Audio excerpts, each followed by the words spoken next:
I pretty much see red.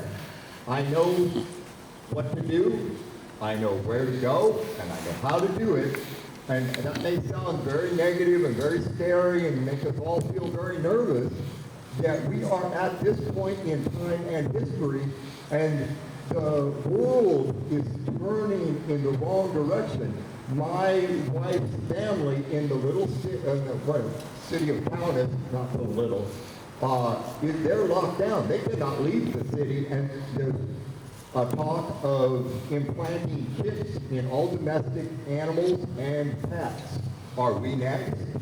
Is it like a loaf of bread that has mold forming on one corner? You know, when you leave it sit in the pantry unattended for a while, it spreads and takes over the whole loaf. Is that what's happening? And if yes, it's because we allowed it. I was in Salem on the 5th and the 6th. I was there on the 5th by myself, standing alone with my flag on a 15-foot pole and a Trump sign.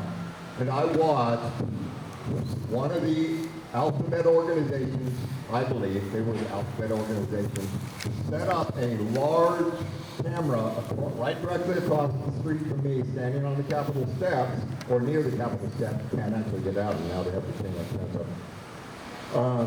And I've seen the FBI before, and they put the camera right straight in my face, asked me if I felt secure. And I'm like, oh yeah, I feel real secure now. We can't rely on the FBI, the Department of Justice, NSA, or the CIA, or any other alphabet organization, and the police will be told to stand down, or they'll be at home when society breaks down, protecting their own families. It's up to us, and we the people. That cannot be overstated. We the people.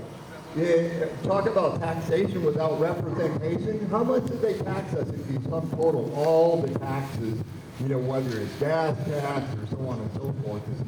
There's a myriad of taxes with 32,000 pages of tax code to back it up. And they can say anything they want. Given our rights over, especially with the small restaurants and stores and mom and pop stores. I'll turn the microphone over. We've got to search our souls. We've got to take a long, hard look in the mirror and say, what are we willing to do? How far are we willing to go?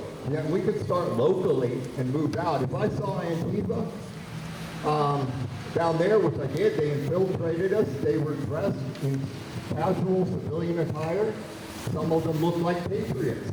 Some of them look like Antifa.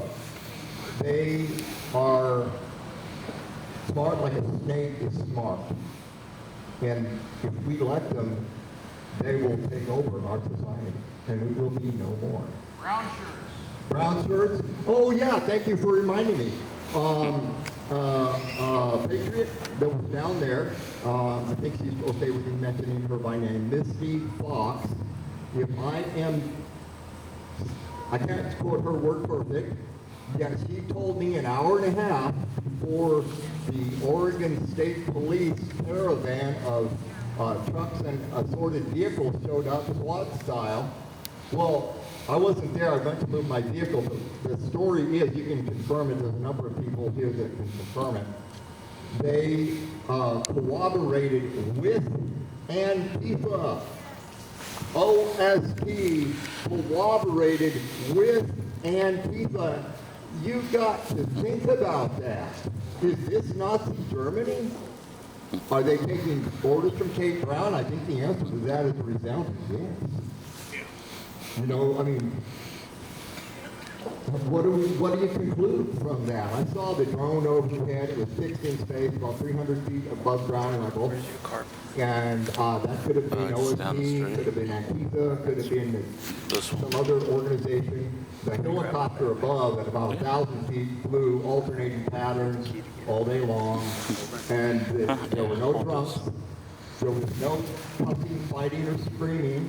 There was a lot of really nice ladies singing and praying the whole time, and they would give non-scheduled speakers like myself about 3 minutes to speak, so between their praying and their singing, people could get up and talk and express their opinion as to where we are and what we need to do and how we need to do it legally, technically, and financially to address the mail, what do they call it now? Crime by mail or cheat by mail.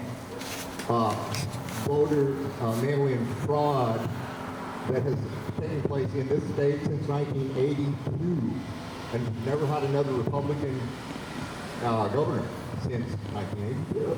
Wow, imagine that. They love this. I worked for a entertainment company for the last 13 years of my career, and what I found out is they can't win a fair contest. So their fallback is lie, cheat, steal, fraud, obfuscate, block, to dismiss.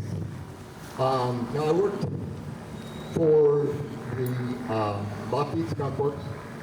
I'm not the smartest guy in the world, but I managed to get into a couple of places and situations where we did world-class high visibility successful things. And drawing on that knowledge, skill, and experience, I bring that forward in my life. When I work, and I do things that people say can't be done. As a team, member of a team, we used to do things that other organizations were saying, well, you can't do that. Well, we flew nonstop, non-refueled with the Scaled Composites Incorporated, headed up by Berger Tan, the famous aeronautical engineer. We flew nonstop, non-refueled around the entire circumference of the planet. We took off and landed back in the place where we took off from. And we were told we couldn't do that. Well, I tell you what, as movers and shakers, as doers and makers, what we set our heart and mind to, we, the people, can do. God bless America.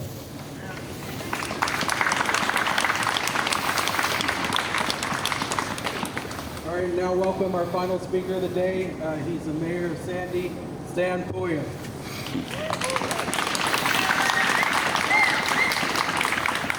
Well, hello, good afternoon. Thank you for having me. He's right. My name's Stan Pulliam. I'm the mayor of Sandy. And did we luck out today or what? Holy smokes. Holy smokes.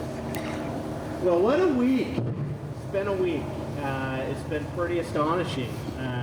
It seems that the media and others have woken up and decided that mass riots and looting and violence is unacceptable. And my grandfather, his name was Stan Pulliam as well, named after him. He used to always tell us, he used to say, Stan, you treat others, you teach others how they can treat you. And as I talk to people, people are ready to start teaching others how they can treat them. People are tired of the double standards. Now, I don't know about you, but I'm a little sick and tired of, after 4 years of watching Kathy Griffin hold up the president's corpse in a bloody scene, no repercussions, Russia hoax after Russia hoax after Russia hoax on social media. And now, all of a sudden, the president is banned from Twitter, banned from Facebook. We can't access Parler. We can't get our freedom of speech out. People are tired of the left getting to do one thing, but the right gets silenced. They're tired of the double standards. Am I right? Yes. Additionally, people are a little tired of not understanding why they can go and pack into big box stores to support corporate America, but they can't come along our main street and enjoy a hamburger with their family. Yes. Unacceptable. People are starting to get a little tired of seeing mayors like Ted Wheeler and city councilors like I have in my community who break the governor's mandate by showing up to mass protests and riots, but our small, locally owned Main Street mom and pop small business owners aren't allowed to break the mandate to support their livelihoods and that of their employees. I think people are tired of it. What do you think?